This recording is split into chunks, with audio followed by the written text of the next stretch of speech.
I'm not into podcasts. I swear you'll never see anything like this ever again.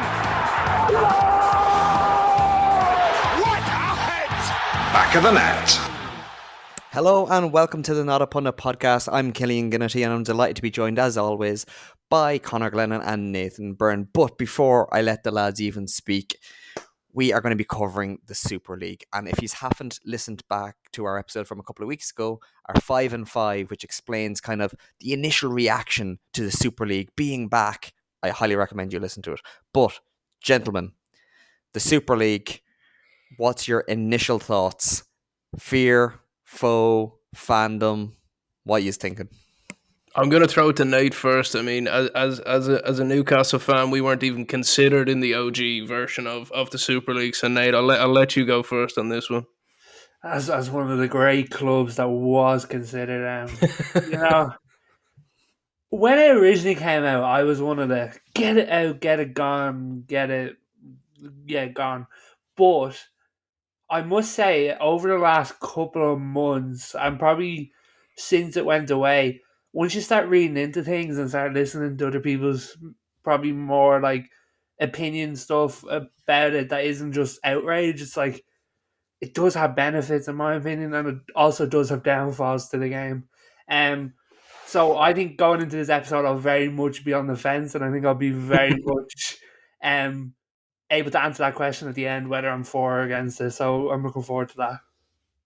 I think from my end of things, anyway, is I would be lying if I said that the new format, which I'm sure we'll get into shortly, is definitely a better version of. I'm against the Super League from the outside, but I will say this kind of current guise of it is definitely much better than the original version, with the likes of possible relegations and different stratospheres to the leagues. Well, for those that either aren't acquainted or haven't really properly kept up or just can't keep all the info in their brains, here's your little Super League cheat sheet. So the initial version was going to be 20 teams going against each other in Europe. 15 of them could never be relegated, and the other ones could be promoted to it or whatever, which was fine and dandy and shook the football world to its very, very core, and Gary Neville and Jamie Carragher spat out feathers. That's absolutely fine. Then the fans reacted, and there was a big, big pushback, with even a protest at Chelsea, until the point that all the clubs just dropped out that had signed up, and that includes Man United, Chelsea, Liverpool, Arsenal, even some of the big European ones, with the only ones remaining at the end being Juventus, Barcelona, and Real Madrid, with Florentino Perez being a major figure in the whole idea, and him constantly kind of been pushing that idea ever since the Galactico days. So then that all went away, and UEFA and FIFA both cracked down on it, to the point that the Super League took a case against them in the European Court of Justice, which they won, which basically no one saw that coming. I don't think it was unseen. I think it was unliked. I think most people didn't want to think that it was going to happen. But basically, the reason why they won it is because FIFA and UEFA were trying to monopolize the industry, which nobody likes that. So before this came out, and then it was reaffirmed when the court's decision came out, there was a new format for the Super League, with A22 being the company behind it. So in this proposed way of doing things, nothing's signed off yet because everything is still up in the air. But what's being proposed now is both men and women's leagues, with a league structure of 64 male teams participating in 3 tiers: the Star League, the Gold League, and the Blue League, which each tier being split. So there'd be 2 groups of 8 in both the Star League and the Gold League, and then 4 groups of 8 in the Blue League. So then they would go against each other, and it basically would end up with clubs playing home and away matches in their groups, resulting in a minimum of 14 matches per year in the European stage, taking place from about September to April. in the midweek. So what they're kind of doing is, we're not competing with your domestic leagues, but what they are doing directly is competing with the Champions League. And this is where UEFA are having their big issue. But interestingly, lads, the 14 games that they're saying is a guarantee is more than what Real Madrid played in their Champions League run when they won it. Wow, that's So, interesting now. One of the key points that they had said in their launch, of their relaunch, was that they wanted to put players and player health first and foremost. And I don't think that necessarily kind of reads that way. But going forward, that the top four teams in each group for the Star and the Gold League would then qualify for knockouts, and then it would be a quarterfinal, and so on until the final. The winner of the final in each tier will be crowned champion of either the Star League, the Gold League, or the Blue League, and then there'll be relegation and promotion between each of them. On the face of it, it kind of just very much sounds like the Nations League for Europe, which no one understands. Well, I think interestingly, it also correlates with the new Champions League. The structures now, they're very similar in my opinion. What the new Champions League, it's you play 8 games in the group stage, and then I imagine it's another 3 or 4 in the knockouts. So like the numbers aren't far off each other. But I think it's just like it's like choose your poison. It's like, do you put your trust in the Super League or do you put your trust in UEFA? So I think it's either way on which one you see that, and I think you're right with that, Nate, because you said on the top of the show there, Killian, about monopoly, right? And they're trying to come at this basically going, there's a current monopoly that we want to break it, bring football to the world.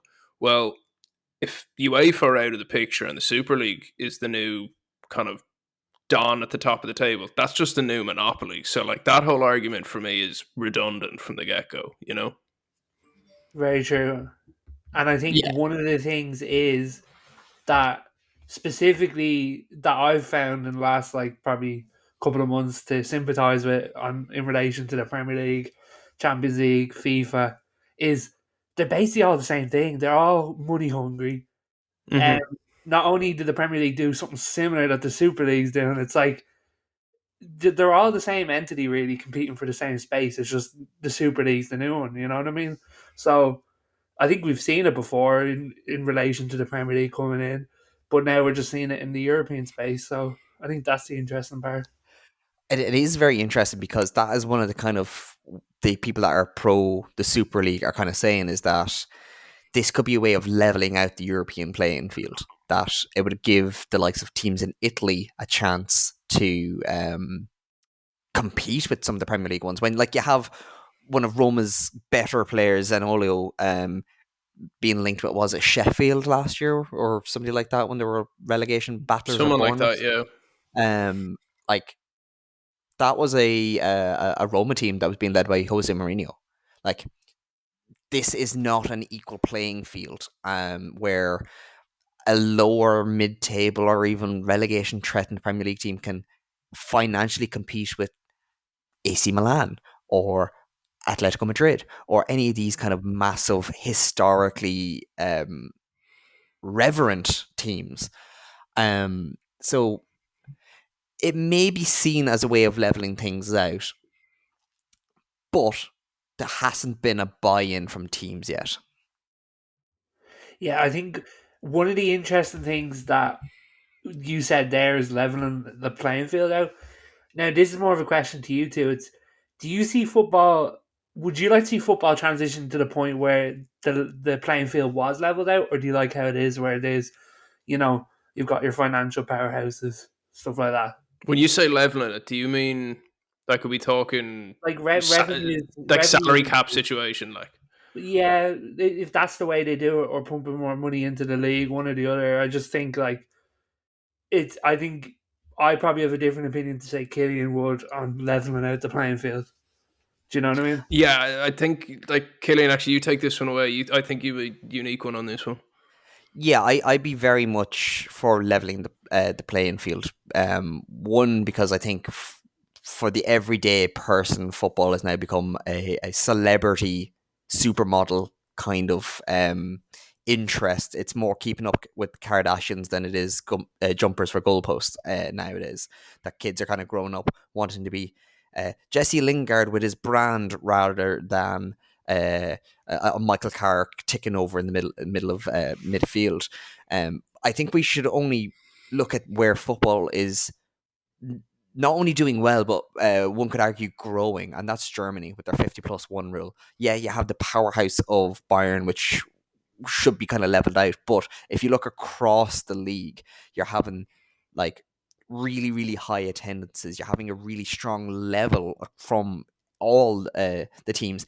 And then you're having fallen giants like Hamburg and Frankfurt and all these teams that we would grow up remembering falling down a division or two because this can happen in real football because it's about the competitiveness, not about the financial power. And yes, as I said, Bayern is the outlier in that, but they still have lost out to the likes of Dortmund, or you see Leipzig pushing for it, which Leipzig, yeah, they're kind of skirting around the rules, but they're doing it in the right way. They're not doing a Chelsea of spending hundreds and hundreds of millions to move backwards. Like, I think football is at its heart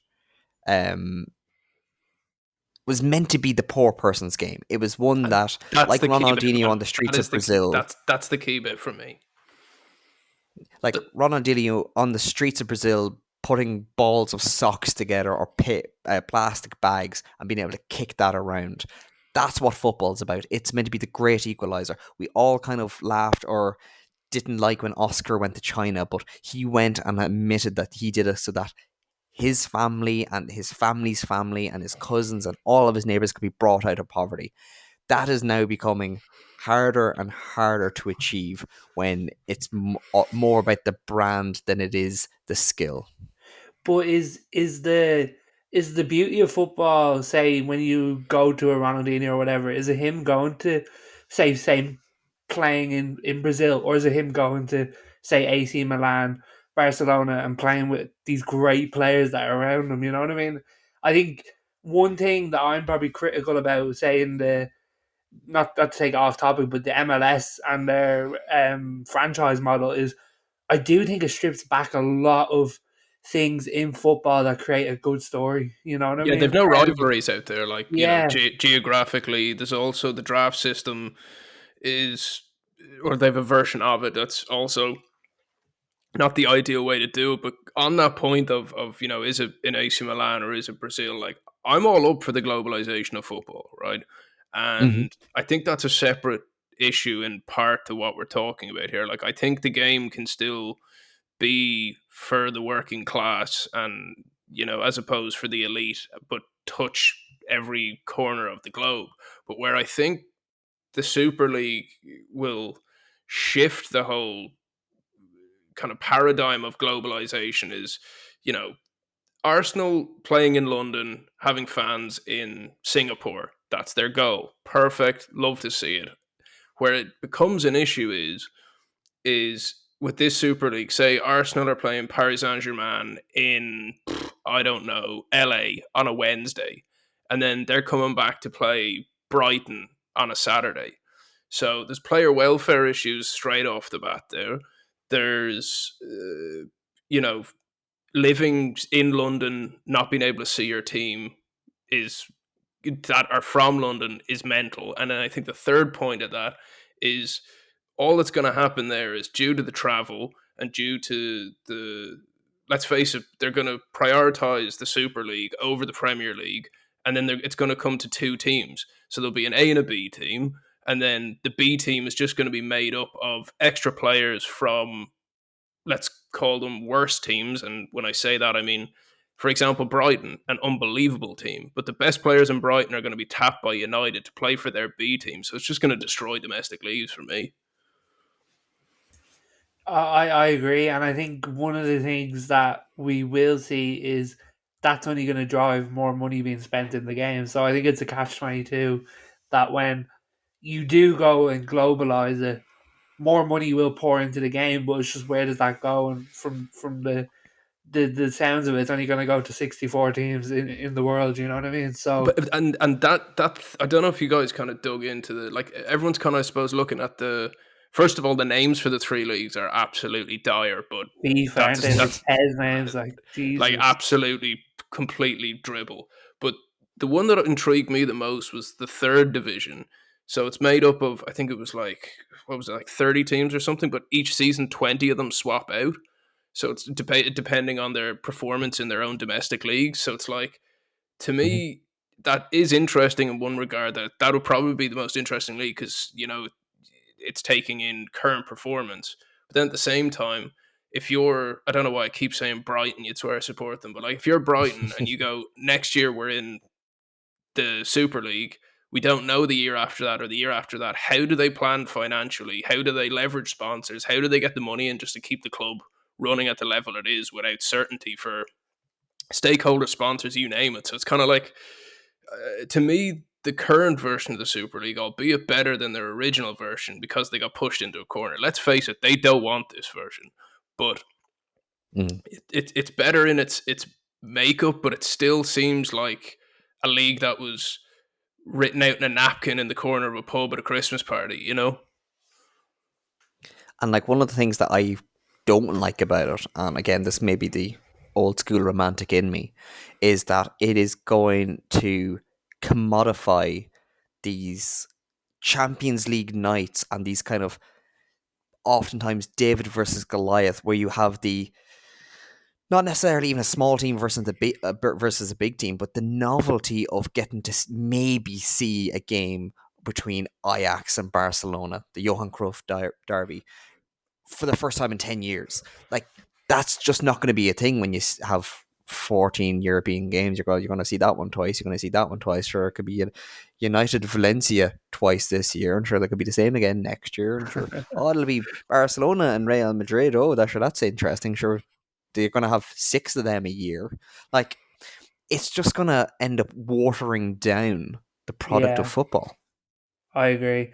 And also, lads, as much as I love my club, you're not catching me flying to LA to watch them play Arsenal. This is what I mean. Like, you know, like, you're the biggest fan of, like, United fan, or out of the three of us. Look, Jesus, we all love our clubs dearly, but I don't know anyone who loves their club more than you. And like, I just think it's, regardless of whether you are a multi-billionaire and can fly there on a private jet every weekend, if you're every Wednesday, if you want to do it, it seems wrong. It just seems morally wrong to the. And like, it isn't even from a football purist point of view. I just have to go back to that kind of, okay, if you're Arsenal, you're playing PSG and it's the Champions League and there's going to be one game in London, one in Paris, you're like, oh, grand. But if your game could be in, I don't know, LA and then your next one's in Guadalajara, you're like, what are we doing here? You know what I mean? It's like, and then even if you're in those countries, like say if you're in LA, you're not going to become an Arsenal fan because you'll probably see one game that Arsenal play in LA for that year. So it just becomes like baseball. Like, and I think that's touching on it great, is like, it, the more I think about it, it does seem like the middle ground to franchising in a way. As like we see the NFL, we'll probably see the NBA in the near future go to these European cities now, and it does seem like they're trying to clutch on the extra fans around the world, where football's such a global sport anyway. Does it even need to reach out to new fans currently? I don't know. Well, it's the biggest thing in the world, you know. But one of the things that one reason why I'm glad this version of Super League is coming out is because I think this is going to give both the Champions League, the Premier League, a shot in the arm, because they are at risk of losing generations of fans because they're making it so inaccessible to watch. Like, it's not like the 90s where you could go on the Channel 4 and watch Serie A highlights, albeit, but at least you could see it and you could get to hear about the fantastic players. The Premier League is now what, €900 or grand a year if you want to watch every one of the games across 3 different kind of streaming platforms now. Because we always pay for streaming services. I just would like to get there. We absolutely never watch anything everywhere else. Never. Well, no, it's I just think not an option. I think you hit it like right in the head. Like the amount of families, like not only around Ireland but also like the UK and a lot of other countries that just simply can't afford to keep up with football. And I don't think that should ever be an issue for people to follow their team. Now that's an interesting fact that you just popped into my head, because that does make the Super League come across as a lot more of an interesting prospect. Is because they are offering free to view games. It's like they're giving the get-go. I didn't know that. On what though? What platform? I think it was. They haven't revealed that yet. I'm sure they'll make their own platform for it. I think that was either the assumption that it was going to be their own one, or they'd go in on a deal with either, you can imagine, like an Apple or a DAZN or something like that, or YouTube or something like that. Like, yeah, great shout. But like, I think that's its own separate issue that we could probably get into in another podcast. Is just how inaccessible football is becoming. That's an absolute banger. Yeah, we have to dig into that because, more, boys. Like, people need to be watching their teams, because like not only is it like a day to day for people, it's part of their lives. Like, and but yeah, I do think like the Super League, they need to come out with a big presentation again that isn't like we're like stopping football like they did the first time, where the world went into meltdown. But I don't think they can recover from that. I think they could literally come out. I think they could come out with the absolute like perfect league that fans would agree with, but because of what happened the first time, nobody will trust them. See, I disagree personally, because I think UEFA have thrown it back in their court with the new Champions League. Yeah, I think UEFA have gone, oh, we don't want to do the Super League or we don't like the Super League because they don't have the players' intentions, blah blah blah. And then they come out with their own version of it. It's like, lads, you like, if you're gonna act like you're all sincere and stuff, at least put the act on for a couple of years. You know what I mean? And not just two. So I do think like, I think the ball is back in the Super Leagues, because there's not that uproar anymore. But yeah, it was. I'll never forget that time where it was like 3 days, the world just shut down. Gary Neville lost his mind. Oh my god, the passionate Gary Neville talks in Sky Sports, like, oh mate, that's generally like one of the wildest times I think ever. Like, is that 3 days for a football fan? I've got a question that has been kind of on my mind since we were chatting about doing this as the episode. What would you think if the Super League was like a World Cup type situation where it only happened every couple of years? Because then I think it's viable. You mean the Club World Cup? That kind of situation. Like, as in, it, like, if, say, this Super League happened every, 2 years, 3 years. So it's not going to impact every year and destroy the game we know. Logistically, obviously, it would cause problems and you'd have to probably do a winter break and all of that. But I think if it wasn't an annual thing, it's more palatable. See, that sounds interesting because, lads, I'm going to be honest, and I might get called out for this, and fair enough if I do. Well, the Club World Cup is the most pointless competition on the planet. I didn't even know it was going on the other week. Like, I genuinely that final was muck. Like, I genuinely did not even know that tournament was like, and it's like, then we're maybe playing ball where they go into that area, but like, call me out if you want, lads. But like say this. I totally agree with you, man. It's a vanity trophy for most teams, but I think if you took out all those like bullshit preseason tournaments like the Audi Cup and all these kind of things, and brought the Super League in that kind of a way, I think there's room for it. All the clubs want here is to make money and pay ideally, if you're Perez, you want to play the least amount of games and maximize the amount of money. If this thing was every couple of years, it's more interesting, and because it's less often, and they could make their money and go into the sun. I do think a league like the Super League needs the prime time slot. You know what I mean? What are you saying, Killian? To generate the money. I think it's a moot point because you don't come back from calling both UEFA and FIFA a cartel. despite the fact that the European Court of Justice has agreed with them, and I think that's going to leave a lot of questions in people's mind. But this isn't going to be like a live golf where they're going to end up coming together. I think this is just going to. Oh, that's never going to happen. What happens if the Saudis get involved in the Super League? Does that add any more like pulling power to it?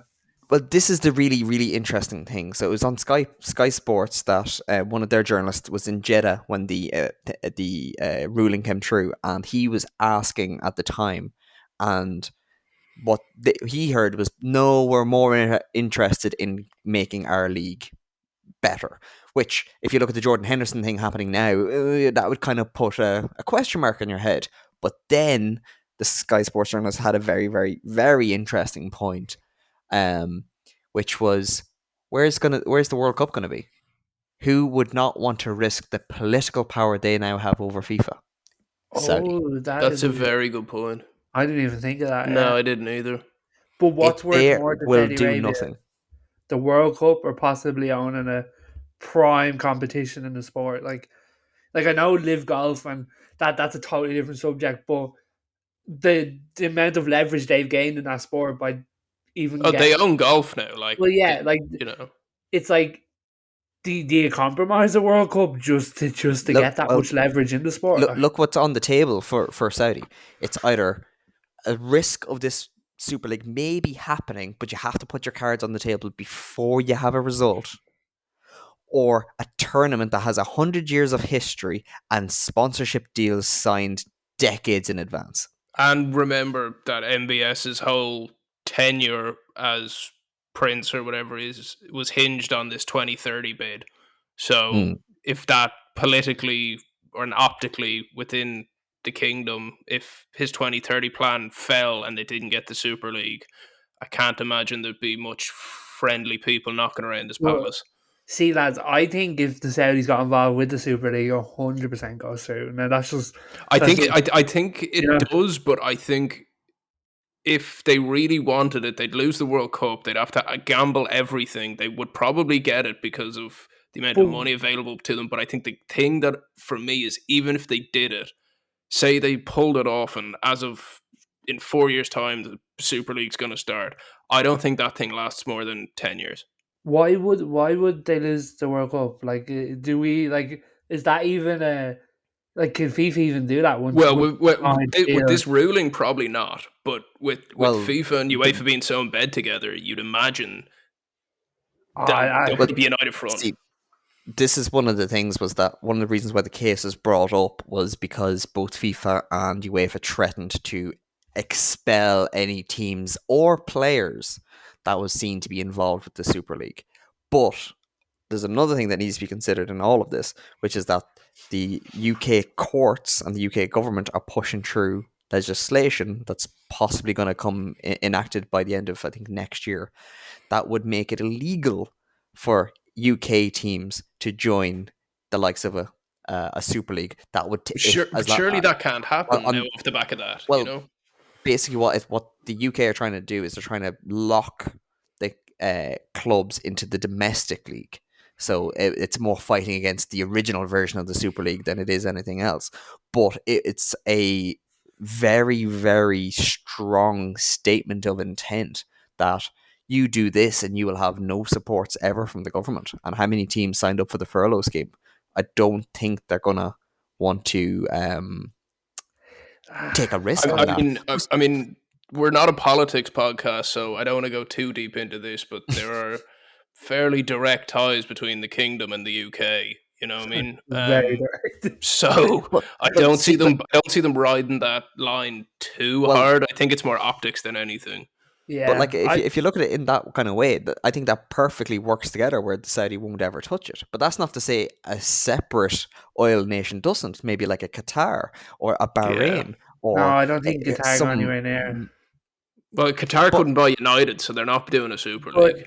The head of UEFA clubs is like a huge figure in Qatar, so I like they're already in bed with UEFA. Let's just say that they've banked on it. Yeah. In fairness, In fairness, the previous head of UEFA was also a very big figure, and he ended up leaving for the Super League. So Agnelli from Juventus. So never say never. From a Premier League point of view, though, from a Premier League point of view, have the top 6 all said no at this point, or? I mean, they've either explicitly said no, or their actions have said no.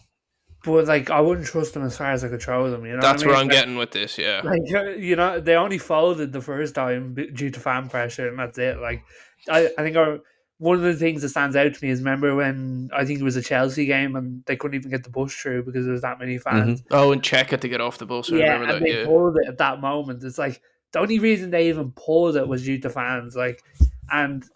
Yeah, I don't trust that as far as a throw. Like, I think the Glazers would be in it in 2 seconds. They'd be in it in 2 seconds. And I think, you know, any of these clubs that I know I've seen some statements, I'm not too sure exactly who out of the top 6, but like, you cannot tell me that there hasn't been some white paper across the desk of every CFO in the Premier League. Well, you know, Liverpool and United were 2 of the front runners in thinking up the Super League. Like, the Glazers and the FSG were the ones at the forefront. Like, this is public knowledge.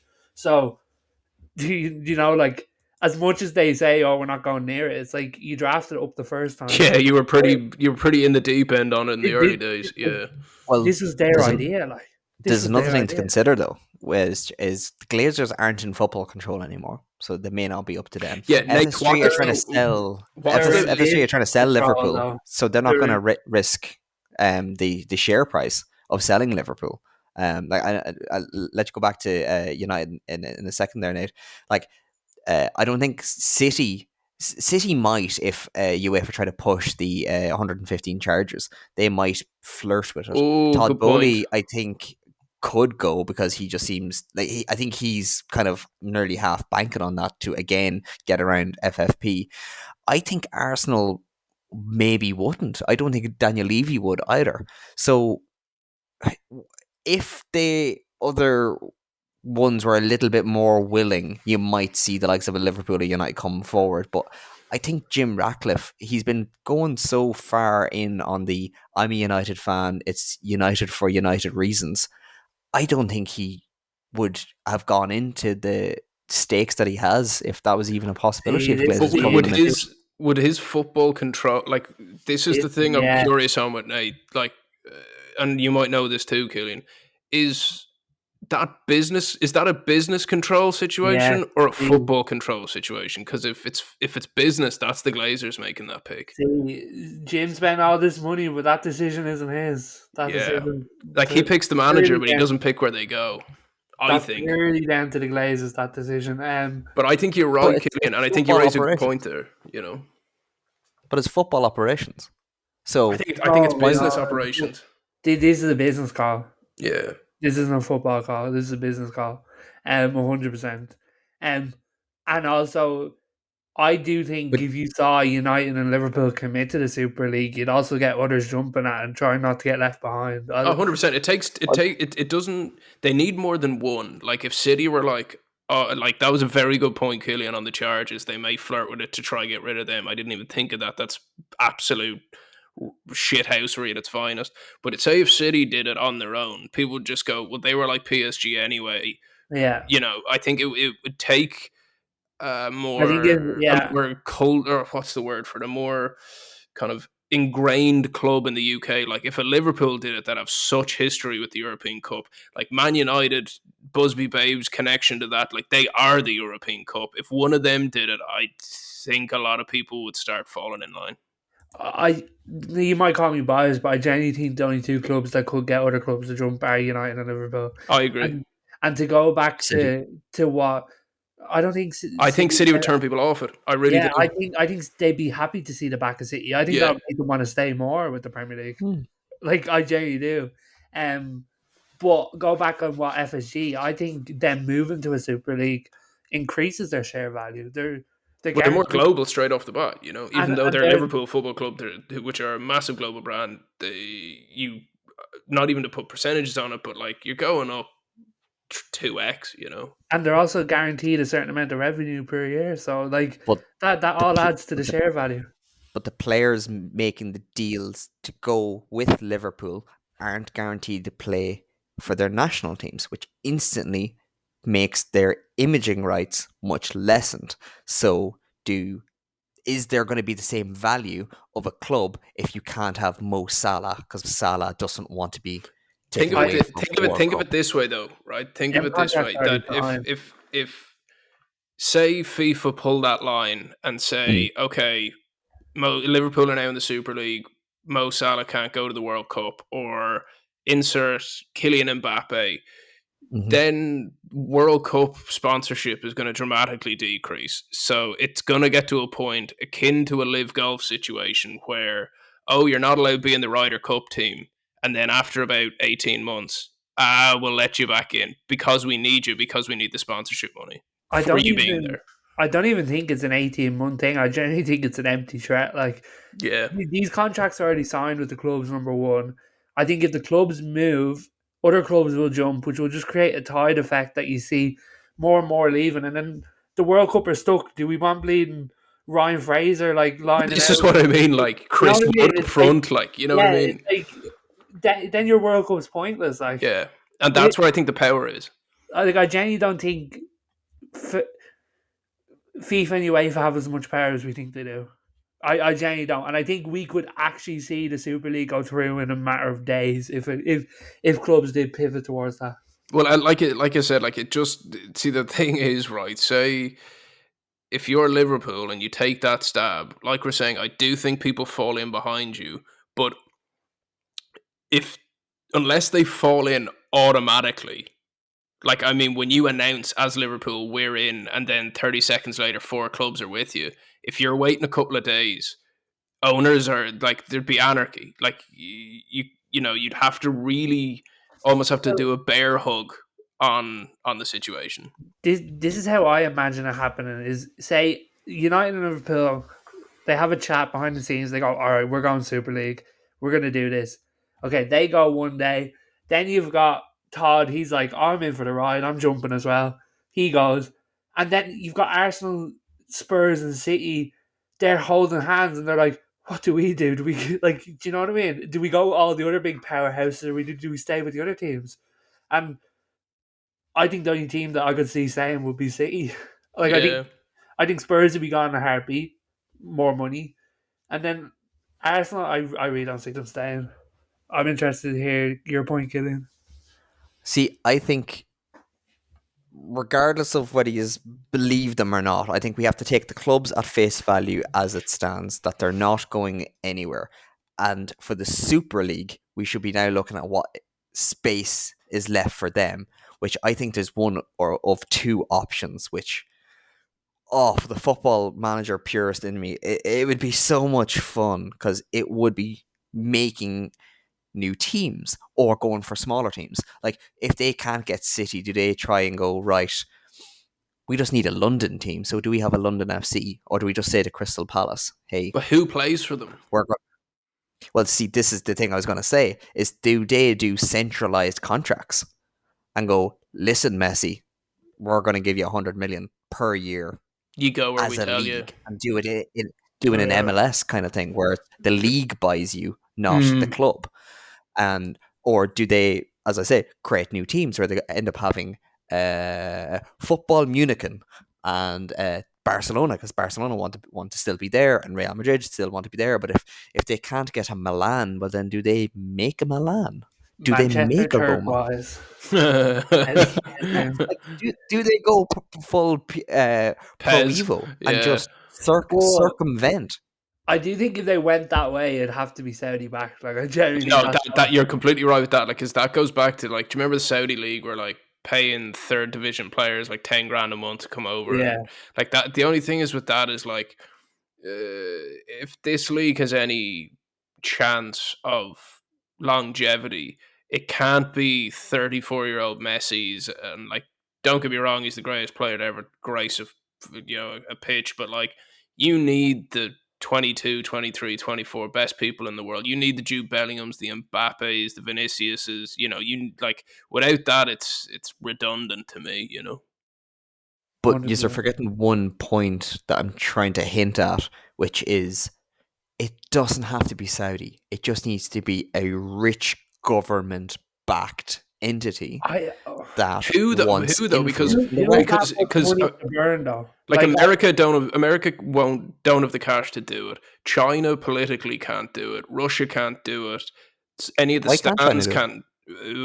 I mean, okay, they could. Chi- I mean, I don't think it China would are be. back to bringing influence into the West because they're part of BRICS along with Saudi, and if Saudi can do deals with the West while still being able to somewhat align themselves with Russia, well then China are going to try and do the same because don't Post the forget they don't China only League, though, but like with the Chinese league falling apart, do you think they really I want to think gamble again? I think that's why they do it because this is Nah, a I think much they softer tried. power.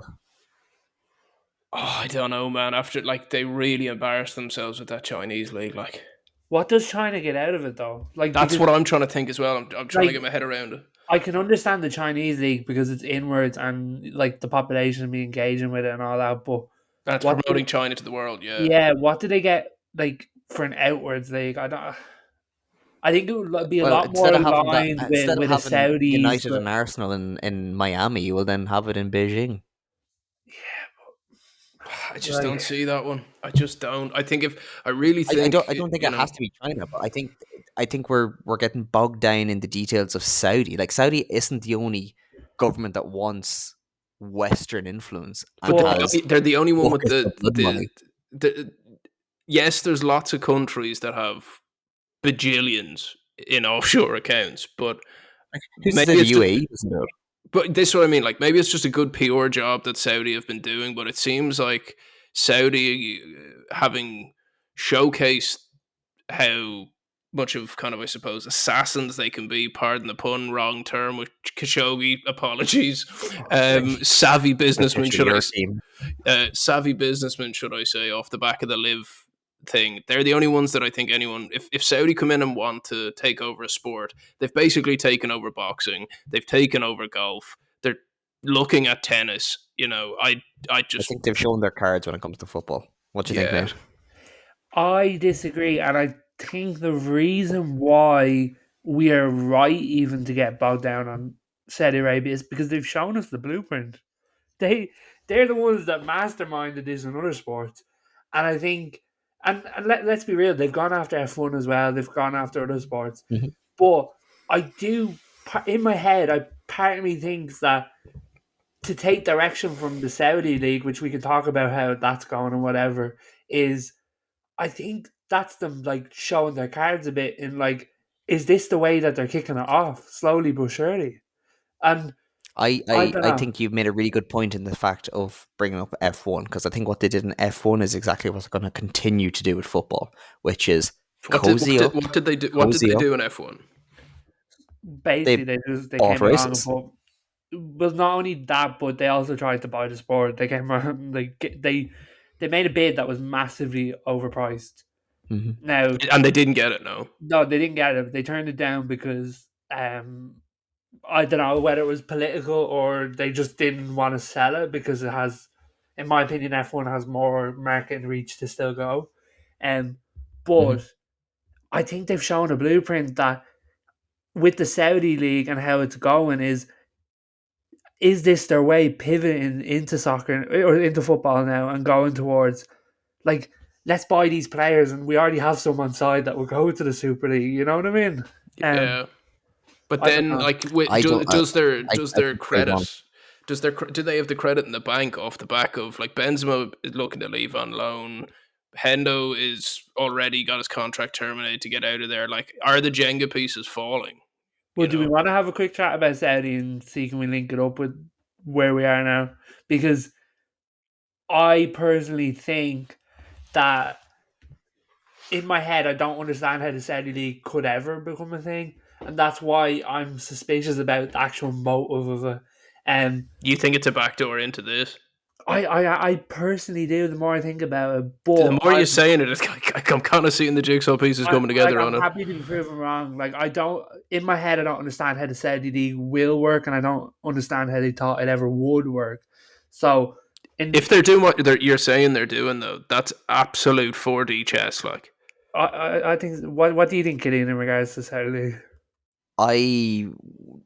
I'd never credit malice where incompetency is involved. Like, just looking here at the Saudi vision of 2030, the motto of it is Saudi Arabia, the heart of the Arab and Islamic worlds, the investment powerhouse and the hub connecting three continents. I don't think the Super League fits into that. I think they're going to power ahead with their own league. I think they're going to encourage more buying of clubs like they did with Newcastle.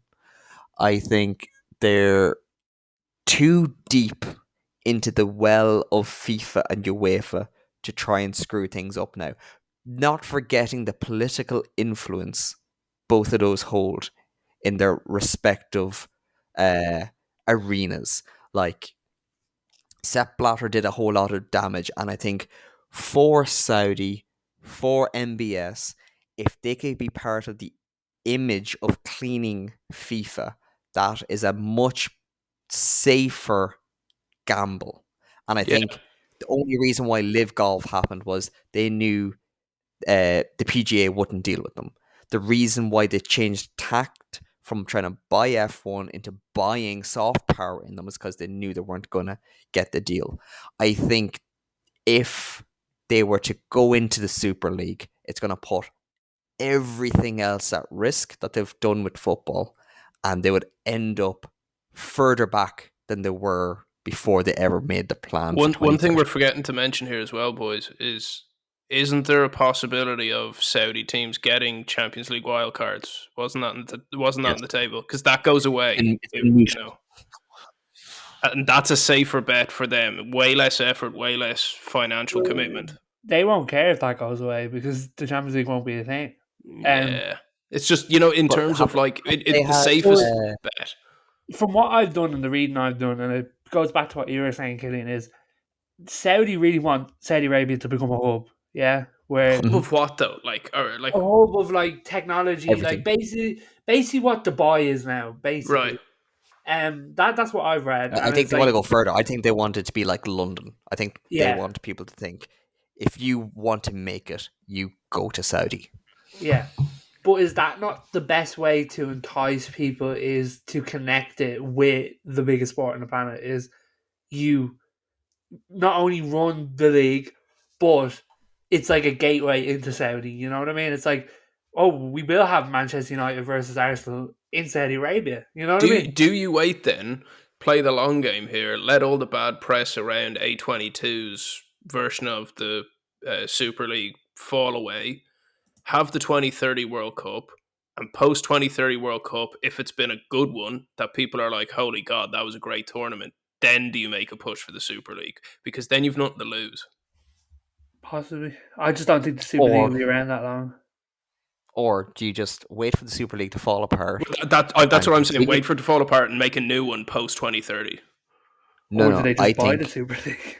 Or did they just wait for it to fall apart, and do they move on and take ownership of UEFA? Do they just get the soft power and basically take control of UEFA? They've practically done it anyway. Was the Spanish Super Cup not held in it was Saudi? Atletico versus... It was the Madrid derby, wasn't it? Yeah. Yeah, Atletico aren't involved in the Super League. So they have La Liga on side. So why would they risk that when they could have that every year? Or maybe not every year, but they've built and spent all this time and money building up these relationships. I think they've been too clever to this point to throw it away on Florentino Perez's fucking fever dream. What age is he now, by the way? Like, how long is he going to be around? No joke, like. Hey, if there's someone I trust to get a league off the ground, it would be Perez. I think he's a very smart man. I genuinely do. But do we want to quickly touch on the Saudi League? Because I'd love someone to explain to me what the plan for it is. And I know we're seeing it unravel now. But to go back to what Killian earlier said is, I don't know if in my head I can see the Saudis be so complacent. Yeah. I think the Saudi League is actually following the MLS blueprint. because the MLS, when it was brought back in the late 90s, was a shit show. Like, other than Carlos Vladarama, the Colombian dude with the big hair, who did they really have? Joe Cannon, the goalkeeper. And they did the penalties from the halfway line or whatever, Yeah. Like, it was it was a bit of a joke. But then the mid 2000s came, and there was the rebrand, and you had teams come in and out and fall out, with the last one properly being Chivas USA, which was an extension of Chivas Guadalajara. And then they went and brought Beckham in, made the Beckham rule, got the benefit of getting these older players in, cough, Firmino, cough, Ronaldo. And then they said, right, we're going to invest in infrastructure, invest in fan experiences, cough, Saudi Vision 2030 with their new visas. Then they did an investment in a Adidas development program where the likes of Josie Altidore came through, who maybe a joke on Weir side, but has 130 caps for America. Does he? Yeah, he's up there anyway. Jesus. He had a very, very, very good career. And again, like, at one stage, he was the most expensive American player of all time when he went from New York Metro Stars, so just before Red Bull, to Villarreal. And then he kind of bounced around and was briefly at loan at Hull. But the MLS went in this same kind of a model where you're going to see the likes of clubs like El Atifak make mistakes, possibly even fall away, but they have the money, so it doesn't really matter. I think they're going to, like the MLS has done now, is MLS has moved away from technically franchises. They're very much going for locales rather than get this team and move them around. They're trying to build up these community things. I think it'll take Saudi a few years, but they will make their bases. Like, I'm just having a look at their... I think, though, like in the MLS vein, though, like with, say, New York Cosmos, team fell away, but the players still remained in the league. But I think where this is different is... Cosmos were never in the MLS. Oh, sorry, they were second division, yeah. They were in the NASL back in like the 70s, and then they were brought back in the under division, which isn't owned by the MSL. But even with that, like, say the team can fall away, and you can lose a Henderson, and I think optically it's short term not great for them. But like, if guys like Benzema fall away, Ronaldo fall away, then they're in trouble.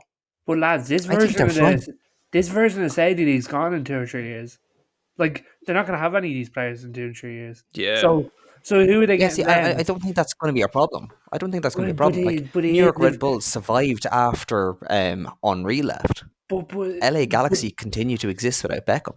But that doesn't scream Saudi Arabia to me. It's like they don't, in my opinion, the last thing they'd want is a league like America where it's these clubs that have mediocre players. Yeah, they want big stars. Viewership.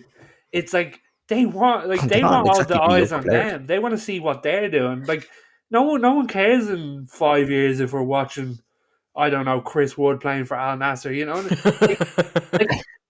what I'm saying is, I think they see MLS as a blueprint. I think because they're trying to do something that's never been done. I think you look at kind of the most recent breakout league, the MLS, and kind of go, okay, well, we saw what they did. I struggle to call the MLS a breakout league. I really do. And that might be the Americans. that might be short sighted for me, but like I just don't see, like, if that's Saudi Arabia's blueprint, it's like, Jesus, they've got it horribly wrong. Going back to A22, right? Say Saudi just have nothing to do with this Super League.